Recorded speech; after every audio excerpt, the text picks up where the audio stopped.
بسم اللہ الرحمن الرحیم۔ السلام علیکم ورحمۃ اللہ وبرکاتہ۔ ایک بازار سے ایک مغرور شخص گزر رہا تھا کہ اس کی نظر سر پر ایک ڈول اٹھائے عورت پر پڑی۔ اس نے اسے آواز دے کر روکا اور اس سے پوچھا، اے مائی، کیا بیچ رہی ہو؟ عورت نے کہا، جی میں گھی بیچ رہی ہوں۔ اس شخص نے کہا، اچھا دکھاؤ تو کیسا ہے؟ گھی کا وزنی ڈول سر سے اتارتے ہوئے کچھ گھی اس آدمی کی قمیض پر گرا تو یہ بہت بگڑ گیا اور دھاڑتے ہوئے بولا، نظر نہیں آتا کیا میری قیمتی قمیض خراب کر دی ہے تو نے؟ میں جب تک تجھ سے اس قمیض کے پیسے نہ لے لوں تجھے تو یہاں سے ہلنے بھی نہیں دوں گا۔ عورت نے بے چارگی سے کہا، میں مسکین عورت ہوں اور میں نے آپ کی قمیض پر گھی جان بوجھ کر نہیں گرایا، مجھ پر رحم کرو اور مجھے جانے دو۔ اس آدمی نے کہا، جب تک تجھ سے دام نہ لے لوں میں تو تجھے یہاں سے ہلنے بھی نہیں دوں گا۔ عورت نے پوچھا، کتنی قیمت ہے آپ کی قمیض کی؟ اس شخص نے کہا، 1000 درہم۔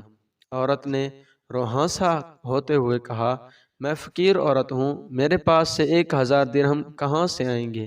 اس شخص نے کہا، مجھے اس سے کوئی غرض نہیں۔ عورت نے کہا، مجھ پر رحم کرو اور مجھے یوں رسوا نہ کرو۔ ابھی یہ آدمی عورت پر اپنی دھونس اور دھمکیاں چلا ہی رہا تھا کہ وہاں سے ایک نوجوان کا گزر ہوا۔ نوجوان نے اس سہمی ہوئی عورت سے ماجرا پوچھا تو عورت نے سارا معاملہ کہہ سنایا۔ نوجوان نے اس آدمی سے کہا، جناب میں دیتا ہوں آپ کو آپ کی قمیض کی قیمت، اور جیب سے 1000 درہم نکال کر اس مغرور انسان کو دے دیے۔ یہ آدمی 1000 درہم جیب میں ڈال کر چلنے لگا تو نوجوان نے کہا، جاتا کدھر ہے؟ آدمی نے پوچھا، تو تجھے کیا چاہیے مجھ سے؟ نوجوان نے کہا، تو نے اپنی قمیض کے پیسے لے لیے ہیں نا؟ آدمی نے کہا، بالکل میں نے 1000 درہم لے لیے ہیں۔ نوجوان نے کہا، تو پھر قمیض کدھر ہے؟ آدمی نے کہا، وہ کس لیے؟ نوجوان نے کہا، ہم نے تجھے تیری قمیض کے پیسے دے دیے ہیں، اب اپنی قمیض ہمیں دے دو اور چلے جاؤ۔ آدمی نے ہڑبڑاتے ہوئے کہا، تو کیا میں ننگا جاؤں؟ نوجوان نے کہا، ہمیں اس سے کوئی غرض نہیں۔ آدمی نے کہا، اور اگر یہ قمیض نہ دوں تو؟ نوجوان نے کہا، تو پھر ہمیں اس کی قیمت دے دے۔ اس آدمی نے پوچھا، 1000 درہم؟ نوجوان نے کہا، نہیں، قیمت وہ جو ہم مانگیں گے۔ اس آدمی نے پوچھا، تو کیا قیمت مانگتے ہو؟ نوجوان نے کہا، 2000 درہم۔ آدمی نے کہا، تو نے تو مجھے 1000 درہم دیے تھے۔ نوجوان نے کہا، تیرا اس سے کوئی مطلب نہیں۔ آدمی نے کہا، یہ قیمت بہت زیادہ ہے۔ نوجوان نے کہا، پھر ٹھیک ہے، ہماری قمیض اتار دے۔ اس آدمی نے کچھ ہنسا ہوتے ہوئے کہا، تو مجھے رسوا کرنا چاہتا ہے؟ نوجوان نے کہا، اور جب تو اس مسکین عورت کو رسوا کر رہا تھا تو؟ آدمی نے کہا، یہ ظلم اور زیادتی ہے۔